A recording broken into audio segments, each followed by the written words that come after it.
హైడ్రా పేరు మారుమోగుతుంది. హీరో నాగార్జునకు చెందిన N convention కూల్చివేతతో Hydraa గురించి దేశవ్యాప్తంగా చర్చ జరుగుతుంది.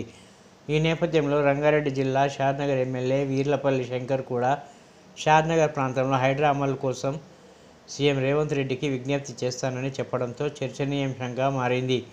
అంతేకాదు నియోజకవర్గంలోని కొన్ని నీటి వనరులను ధ్వంసం చేసి అక్రమాలకు పాల్పడిన వ్యవహారాలను కూడా వెల్లడించడంతో ఇక షాద్నగర్ నియోజకవర్గంలో హైడ్రా రాక కోసం మార్గం సుగమం చేస్తున్నట్లు తెలుస్తుంది. పునరుద్ధరించాల్సిన బాధ్యత ప్రభుత్వం మీద ఉంది కాబట్టి స్వతంత్ర ప్రతిపత్తి కలిగిన హైడ్రా సంస్థను ఏర్పాటు చేయడం చాలా బాగుంది. కాబట్టి మా నియోజకవర్గాన్ని కూడా విస్తరిస్తే, ఇది జిల్లా హెడ్క్వార్టర్లకు విస్తరిస్తే, అదేవిధంగా మండల హెడ్క్వార్టర్లకు కూడా విస్తరిస్తే, ఈ సంస్థను పూరా తెలంగాణ మొత్తం విస్తరిస్తే బాగుంటుంది. కాబట్టి ప్రజలందరూ ఆశిస్తారు. ప్రభుత్వ ఆస్తులను కాపాడినట్టు రేపు మన భావితరాలకు బాగుంటుంది.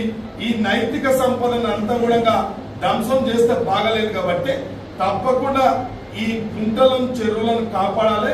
అక్రమానికి గురి కాకుండా ఈ పిరంగి కాలువను కూడా కాపాడాలి. ఈ పిరంగి కాలువ లాగా ఎన్నో ఫీడర్ ఛానల్ ఉన్నాయి మన నియోజకవర్గంలో కూడా. ఉదాహరణకు మన నియోజకవర్గంలో బొప్పిలి చెరువు ఉంది. బొప్పిలి చెరువు అలిగెళ్ళినప్పుడు సర్ప్లస్ వాటర్ పెద్ద ఫీడర్ ఛానల్ ద్వారా అక్కమ్మ చెరువుకు, అంచుకుంట చెరువుకు పోతుంది.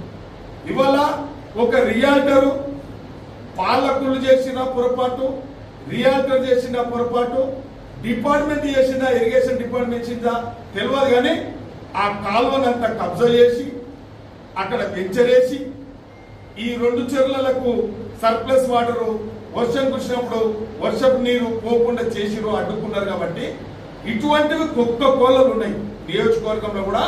నేను వాస్తవానికి ఇవాళ ఏం మాట్లాడుతూ ఉన్నామంటే, రేపు భవిష్యత్తుకు మంచిగా ఉండాలి. కాబట్టి నీళ్లు లేకపోతే, చెరువులను రక్షించుకోకపోతే, పాఠకాలను రక్షించకపోతే ఇలా ప్రమాదం ఉంది భావితరాలకు భవిష్యత్తు. కాబట్టి తప్పకుండా ఈ యొక్క హైడ్రాను తప్పకుండా నియోజకవర్గాలకు కూడా, మా నియోజకవర్గాన్ని కూడా విస్తరించాలని చెప్పి రాష్ట్ర ముఖ్యమంత్రి వర్యులకు విజ్ఞప్తి చేస్తున్నా, ప్రభుత్వానికి విజ్ఞప్తి చేస్తున్నా.